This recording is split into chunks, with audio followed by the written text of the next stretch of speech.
Hello সব বন্ধুরা, কেরম আছো? আশা করি সবাই খুবই ভালো আছো। আজকে আমি একটা রেসিপি নিয়ে আসছি যেটা আপনাদের খুব বেশি পছন্দ হবে। এটা বলছি কেন কি, এখন তো বিয়ে সিজন, আর আমাদের বিয়ে সিজনে আমরা যখনই খেতে বসি তখন ফার্স্ট যেটা আমাদের কাছে আসে ওটা হচ্ছে ডাল, ভেজ ডালটা। আর ভেজ ডাল খেতে কিন্তু খুব ভাল লাগে, মানে এতটাই ভাল লাগে কি কখনো কখনো ভেজ ডাল দিয়ে আমরা সব ভাতটাও খেয়ে নিই, মানে মাংসটাও ভাবি কি না পরে খেয়ে নেবো নি, কিন্তু ভেজ ডালটা ছাড়া যায় না, তাই না? তো আজকে আমি তাই ভাবলাম কেন না বাড়িতে বসে আমরা ওই ভেজ ডালটাকে বানাই। তো ওই ভেজ ডালটাকে বানানোর জন্য আমি নিয়ে নিয়েছি মুগ ডাল। মুগ ডালকে আগে আমি ভেজে নিয়েছি, ভেজার পরে আমি ওটাকে ভালো করে ধুয়ে নিলাম। তারপর আমি ওখানে ওটাকে জল দিয়ে সিদ্ধ করেছি। এখন ভেজের মধ্যে আপনি যা কিছু ইচ্ছা আপনি ভেজ দিতে পারেন। আমার কাছে যেরকম গাজর ছিল আর মটরশুঁটি ছিল, আপনারা যদি চান তাহলে ফুলকপিও দিতে পারেন, বিনসও দিতে পারেন। আর আমিও সবাই ভালো করে ডুমো ডুমো করে কেটে নিয়েছি। কাটার পরে আমি সোমবারের জন্য 3 চামচের মতো সর্ষের তেল দিলাম। ওটার মধ্যে আমি শুকনো লঙ্কা, কাঁচা লঙ্কা, তেজপাতা, দারচিনি, ইলাইচি আর 1 চামচ হচ্ছে ছোট চামচ আমি সাদা জিরে দিয়ে দিচ্ছি। আর তারপরে আমি যেটা গাজর কেটে রেখেছিলাম ওই গাজরটা ভালো করে আমি ভেজে নিলাম। আর ঢেকে ঢেকে ভেজে রাখছি কেন কি ওটা তাতে যেন সিদ্ধ হয়ে যায়। আপনারা যদি চান তাহলে ফুলকপিকেও এরকম করে ভেজে নিতে পারেন, আর বিনসও দিতে পারেন। আমার কাছে ছিল না তাই আমি দিইনি, কিন্তু হ্যাঁ আমি গাজর আর যেটা মটরশুঁটি দিচ্ছি ওটাতে কিন্তু খেতে বেশ লাগে। তাই আমি ভালো করে এটাকে ভেজে নিচ্ছি, ঢেকে ঢেকে ভাজছি। দেখছি পুরা যেন না লাগে আর তাড়াতাড়ি যেন সিদ্ধ হয়ে যায়, তাই আমি এটাতে অল্প হলেও লবণ দিয়ে দিলাম।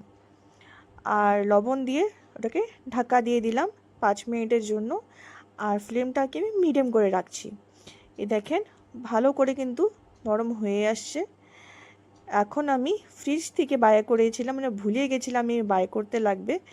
তো আমি আগের থেকে মটরশুঁটি ছুলে রেখে নিয়ে আমি ডাব্বাটা ঢুকায় রাখি, তো ওটা যেন কোনো ভালো থাকে, খারাপ হয় না মটরশুঁটি। তো আমি ফ্রিজার থেকে বাইর করতে ভুলে গেছিলাম, তাই এরম করে বরফ হয়ে গেছে। তো যেটুকু পারছি ওটুকু আমি হাত থেকে খুঁটে নিয়ে বাইর করছি। এই মটরশুঁটিটা দিচ্ছি এখানে, আর এটাকেও আমি ভালো করে ভেজে নিব।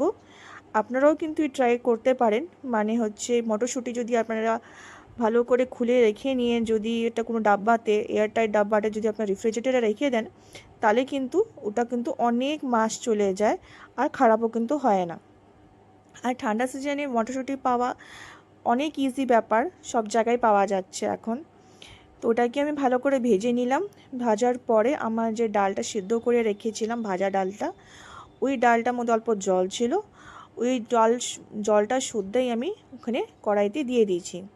যদি আপনারা দেখেন কি আপনার ডালের জলটা কম হচ্ছে, ডালের জল আরটু লাগবে, তাহলে আপনারা কিন্তু গরম জল কিন্তু করে রাখবেন আগের থেকেই, ওই জলটা কিন্তু দিবেন। ঠান্ডা জল কিন্তু একদমই দিবেন না, কেন তাহলে আপনার স্বাদটা কিন্তু কম খারাপ হয়ে যাবে। এই যে আমি দিয়ে দিয়েছি ভালো করে। এখন দেখেন হলুদ দিচ্ছি, তারপর আমি অল্প লবণ দিব, কেন কি আগের থেকে আমি লবণ দিয়ে রাখছিলাম সিদ্ধ করার সময়। তো অল্প আমি লবণ দিব।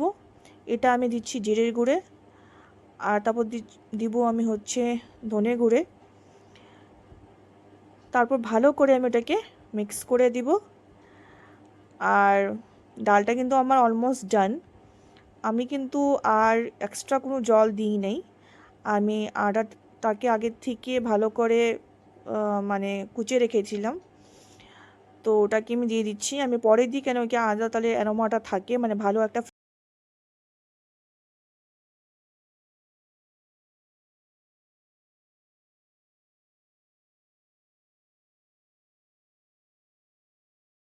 পরের দিকে চিনি দেওয়া হবে, আর হচ্ছে নামানোর আগে গরম মশলা আর ঘি দিয়ে আমি ঢাকা দিয়ে কিন্তু নামিয়ে দিব। এটুকুই করতে লাগবে এই সুন্দর দেখে ভালো করে খাওয়ার জন্য। ভেজ ডালটা খেতে কিন্তু দারুণ, আর মানে দেখতেই পাচ্ছেন একদম কিন্তু বিয়েবাড়ি ভেজ ডালের মতোই।